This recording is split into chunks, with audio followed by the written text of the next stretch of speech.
சக்ஸஸ்ஃபுல்லாக இருக்கும். எப்பவுமே நீங்கள் சொந்த தொழில் செய்யும்போது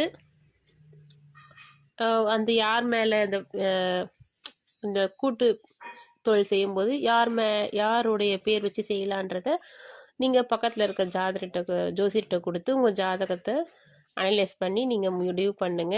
எடுத்துன்னு கவுத்துன்னு பண்ணிடாதீங்க.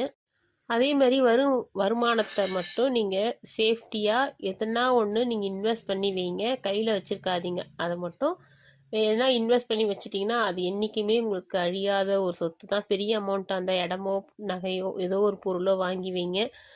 இல்லை கம்மி அமௌண்ட்டு கொஞ்சம் கொஞ்சமாக வருதுன்னா அதுக்கேற்ற மாதிரி நீங்கள் இன்வெஸ்ட் பண்ணி அது பத்திரமா சேஃப்டியாக வைங்க. அது என்றைக்குமே காலத்துக்குமே நிற்கும்.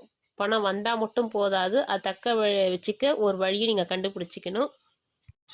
உங்களுக்கு பிடித்த வேலையாக கிடைக்க வாய்ப்பு இருக்குது. வேலை இல்லாதவங்களுக்கு ஆல்ரெடி படித்து முடித்தவொடனே வேலை தேடிட்டு இருப்பீங்க. அவங்களுக்கெல்லாம் கண்டிப்பாக உங்களுக்கு பிடித்த வேலை, எதிர்பார்த்த வேலை கிடைக்கும்.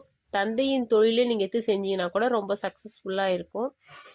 இப்போ எதனா ஆராய்ச்சியாளர்களாக இருப்பாங்க இல்லையா, எதனா நீங்கள் ஒரு ரகசியத்தை, அதாவது ரகசியம்னா வேறு எதுனா ஒரு மருந்து கண்டுபிடிக்கிறவங்க, வேறு எதனா ரிசர்ச்சில் இருக்கிறவங்களுக்கெல்லாம் ரொம்ப சக்ஸஸ்ஃபுல்லாகவே இருக்கும். அவங்களுடைய ரிசர்ச் ரொம்ப வெற்றி பெற நிறைய வாய்ப்பு இருக்குது. மனைவிக்கு மனைவியாக இருந்தால் கணவனுக்கோ, இல்லை கணவனாக இருந்தால்